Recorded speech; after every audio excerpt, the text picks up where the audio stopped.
Olá, queridos irmãos em Cristo Jesus. Este é mais um programa denominado Sermões Bombásticos. Às vezes são bombásticos e às vezes são desagradáveis e às vezes muito úteis. Com certeza, para todos eles, Deus tem uma aplicação.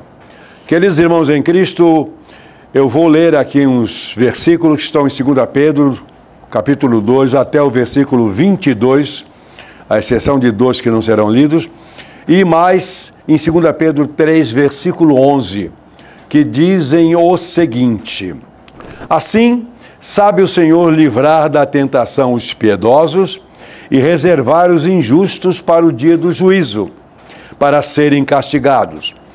Outro versículo: recebendo o galardão da injustiça, pois que tais homens têm prazer nos deleites cotidianos, nódoas são eles e máculas, deleitando-se em seus enganos, quando se banqueteiam convosco.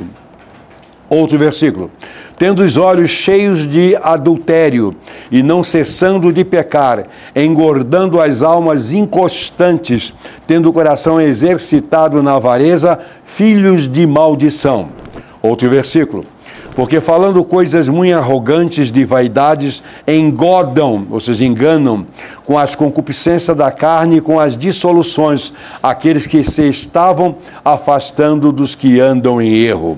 Outro: prometendo liberdade, sendo que eles mesmos servos da corrupção, porque de quem alguém é servo, também, e alguém segue, também se faz servo.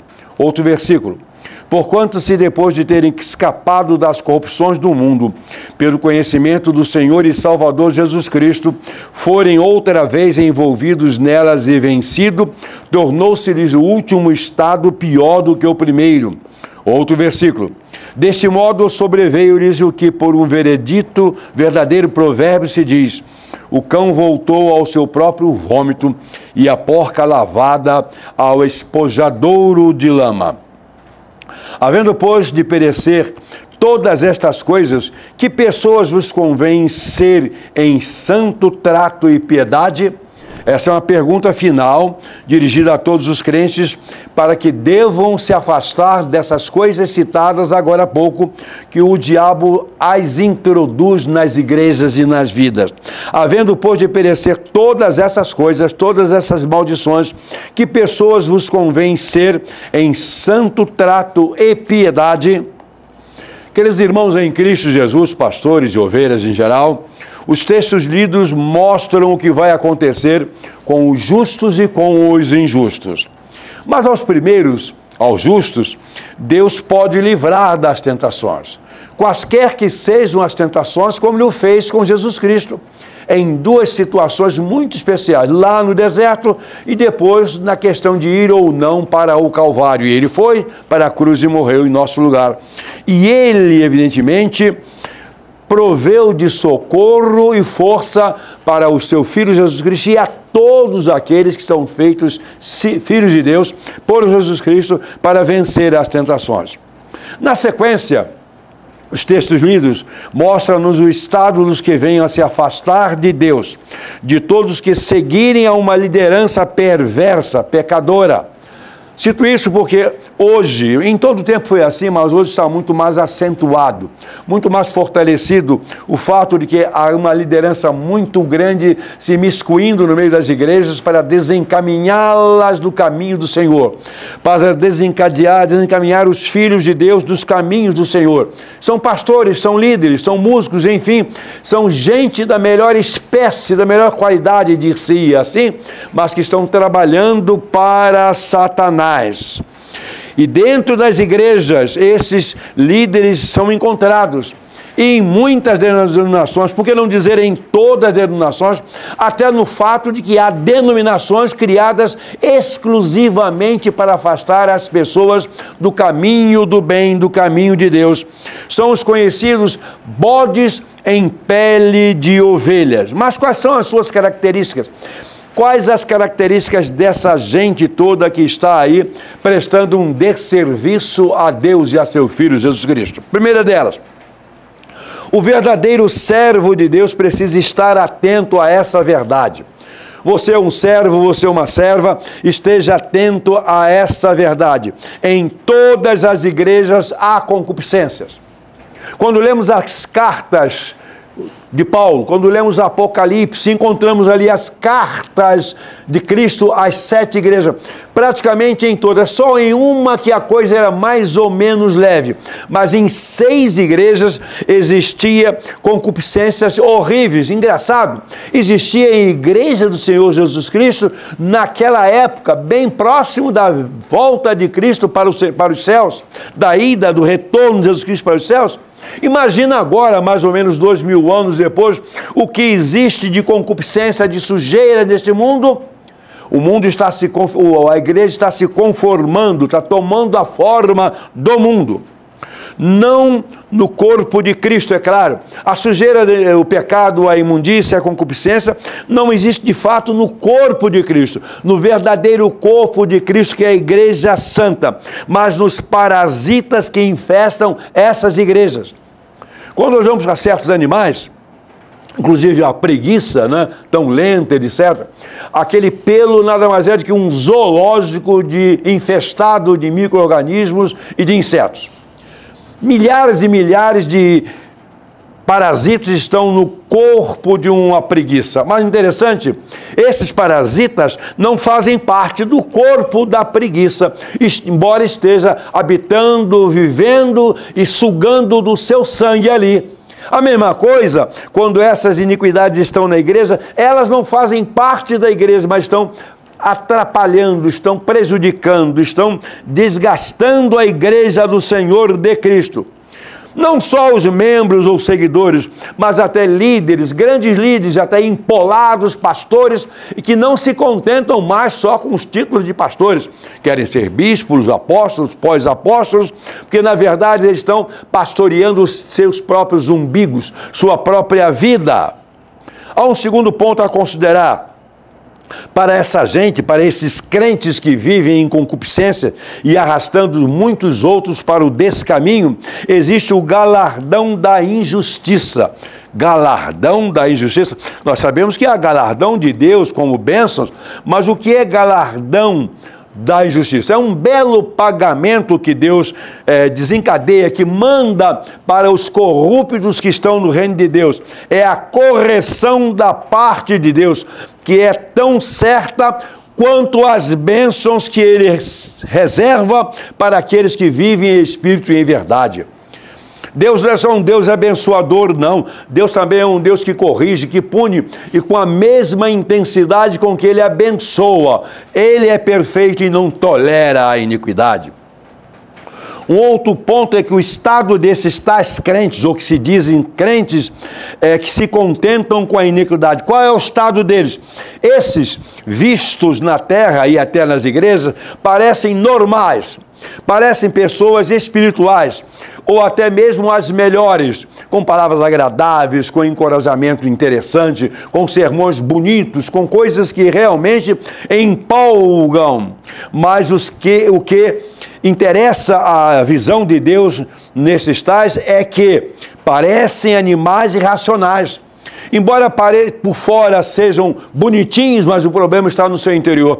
Existia um ditado antigo, e eu não me esqueço dele, é: por fora, bela viola, por dentro, pão bolorento. Os jovens não entendem, não lembram o que significa, mas é o ditado antigo: por fora, bela viola, bonito, enfeitado, brilhando, mas por dentro, pão bolorento. Esses tais seguem a natureza, nada entendem e perecerão em corrupção. Um outro ponto é o que será o galardão da injustiça. O que será o galardão da injustiça? O justo pagamento pelas iniquidades. Assim como Deus tem um justo galardão para aqueles que o seguem, que o amam, que vivem em seus caminhos, Ele tem também um justo pagamento pelas iniquidades praticadas. Quando nós vemos no dia a dia as pessoas se matando, drogadas, polícia enfrentando, matando até filhos de crentes, até ex-membros de igrejas, etc., envolvidos no pecado até o teto, eles estão tão somente recebendo o galardão da injustiça. Particularmente, eu não tenho pena. Porque Deus também não tem pena de ninguém. Essa palavra pena não existe no dicionário de Deus. Não existe na linguagem de Deus. E não pode existir em nosso meio. O que nós precisamos ter é piedade, amor, compaixão e levar a mensagem de salvação para os tais. Se você for um crente de verdade e estiver vivendo assim, a proteção do galardão, recebendo o galardão da injustiça, pode estar certo de que na sua carne Deus vai lhe punir. Se você estiver vivendo em iniquidade dentro da igreja, pode estar certo, Deus vai lhe punir na sua carne, nos seus filhos, na sua família. Há outro ponto por considerar, é o estado do crente em adultério. Isso incomoda muito. Sim, e por quê? Porque o adultério é uma coisa muitíssimo antiga. Falei antiga, é antiga. Muitíssimo antiga. Praticada em todos os meios. Há pouco tempo eu conversei com um pastor, um líder, amigo meu de primeira categoria. Ele se referiu a um pastor, isso é que é terrível, que tinha na igreja 3 amantes. 3 amantes dentro de uma mesma igreja. Não sei como ele conseguia isso, nem como conseguia dar conta em termos de desempenho. Esse é o estado do crente em adultério. Não é só a prática carnal. Quando a gente fala em adultério, vem sempre a cabeça da fornicação, do ato pecaminoso sexual. Não, é mais. Também os que vivem idealizando esse ato. Não só a prática, mas os pensamentos constantes, o sonho, o desejo, a divagação, a felicidade mental, impossíveis práticas dessa natureza. Cuidado! O pecado desejado, meu irmão, meu amigo, meu crente em Cristo Jesus, o pecado desejado tem o mesmo significado para Deus do que o pecado praticado. Guarde isso! O pecado desejado, cultivado no coração, tem o mesmo significado para Deus do que o pecado praticado. Um outro ponto a considerar, que precisa ficar aqui, ó, que os crentes precisam ficar atentos. Os que seguem o caminho de Balaão. O que é o caminho de Balaão? De que se trata? Balaão era um profeta ruim, desatento à palavra de Deus, que se recusava a orientar corretamente os filhos de Deus ao caminho da verdade. Ele tentava seguir 2 senhores. Um ao profeta de quem ele representava, que era Deus, e outro era um rei corrupto que queria que ele se mobilizasse contra Israel em benefício do tal. Bem, Deus não aceita isso. Gente de mente dividida, esquizofrênicos espirituais. Deus não aceita isso. Deus não aceita que haja outro Senhor na nossa vida. Ou Ele é Senhor ou o diabo é Senhor. De quem é Senhor na sua vida? O Deus Pai poderoso ou o diabo? Se você segue as coisas da carne, se delicia com o pecado, você é servo do diabo. E não adianta ir à igreja achar que, porque está na igreja cantando, pregando, ensinando, falando bonitinho, você está muito bem com Deus. Não, porque Deus não segue as aparências, mas sim o que está no coração do homem. Outra coisa por considerar, esse chamado engodo, ou seja, engano, é um processo constante. Os enganadores estão nas igrejas. Estamos vendo algumas igrejas sofrendo com heresias. Heresias novas, heresias velhas, reformadas.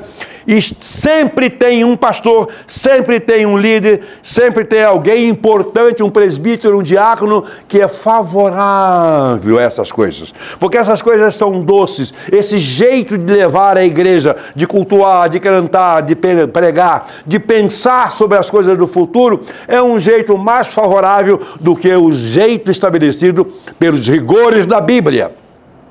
Mas nós somos filhos de Deus, servos de Deus, e temos que ser conduzidos, ou temos que nos conduzirmos à luz das normas estabelecidas pela palavra de Deus.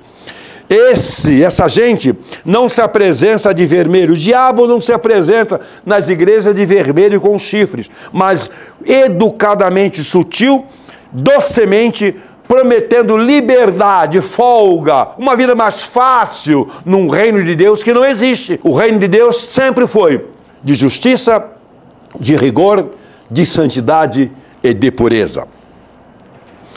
Outra coisa interessante, a intenção do diabo é jogar o crente de novo no lamaçal do pecado. Ele trabalha o tempo todo, e olha que nós saímos do pecado. Nós saímos do lamaçal do pecado. Mas o diabo faz tudo e oferece todos os meios, todos os encantos, todos os engodos, todas as promessas, tudo que parece de bom e de melhor, para nos jogar de novo no lamaçal do pecado. Mas foi de lá que Cristo nos libertou. E se Cristo nos libertar, verdadeiramente seremos livres. Quando vemos crentes caindo e voltando para o lamaçal, é porque eles eram mentirosamente livres. Não eram livres de fato. Não tinham recebido ao Senhor Jesus de verdade. Cuidado com isso, atente para isso, para você não voltar para o lamaçal do pecado. Mas o que é ser verdadeiramente livre? É porque existe um jeito mentiroso de ser livre. Há um jeito mentiroso de ser livre, adequado, agradável, mais favorável, menos exigente, mas de acordo com o contexto do mundo atual, politicamente correto. E sabe por quê? Porque o diabo é o pai da mentira. O diabo é o pai da mentira. E atrás da mentira, ele é o pai também das facilidades. Ele é o pai das facilidades no reino de Deus. Ele é o pai do conformismo. Ele é o pai de que Deus é só amor, não vai punir ninguém. Ele é o pai de todas essas coisas que parecem agradáveis aos ouvidos e à vida de muita gente. Aqui o crente que segue o diabo se alimenta, se assemelha, melhor dizendo. Aqui o crente que segue ao diabo se assemelha. O texto lido, um dos textos lidos, diz ao cão que volta ao próprio vômito. É comum. O cão não tem princípios. Ele come, passa mal, vomita, vai lá e come de novo a mesma coisa. Não tem escrúpulos, não tem nojo. É capaz de se alimentar das mesmas porcarias que ele havia se alimentado e já havia regurgitado, já havia vomitado.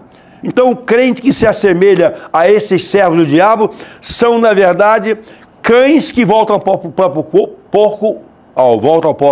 vômito, ou porca lavada que se delicia na lama. O que adianta você pegar uma porca, lavar, perfumar, limpar, enfim, colocar o melhor dos perfumes da terra e soltar? Ela vai voltar para a lama, porque ela se sente bem naquele clima, aquele lugar, aquele contexto lá foi feito para ela, e ela para aquele contexto. E por que eu estou dizendo isso, meus queridos irmãos e amigos e pastores? Porque todos nós estamos ainda na carne. Todos nós estamos na carne. No fundo, a carne se inclinará sempre para a sujeira. O crente está na carne. Ele não, por isso ele tem que se fortalecer em Cristo e no Espírito para dominar a carne e suas inclinações e seus interesses. O crente tem que estar atento, porque a carne, sim, sempre se inclinará para a sujeira. E se você atentar pelas coisas que invadem a sua mente, percebe que você pensa em 2, 3, 4, 5 coisas boas, pensa na palavra de Deus, ora, etc, etc, e uma sujeirazinha aparece lá no fim do túnel. E se você der atenção, ela assume o controle da sua mente. Irmãos, já sabemos de todas essas coisas. E já que sabemos de todas essas coisas, diz o último versículo que lemos: que tipo de crente deveremos ser? Convém que sejamos santos, conforme os parâmetros estabelecidos por Deus. Convém que sirvamos a Deus e a Cristo de acordo com tudo que foi estabelecido na sua palavra, que para o nosso bem foi escrita, para o nosso bem foi encaminhada, vivendo em santidade, vivendo em piedade, vivendo em comunhão com Deus, agradando a Deus e trabalhando para o crescimento da sua igreja e aumentar o número imensamente daqueles que habitaremos com Cristo em Deus nos céus eternamente. Que Deus os abençoe. Amém.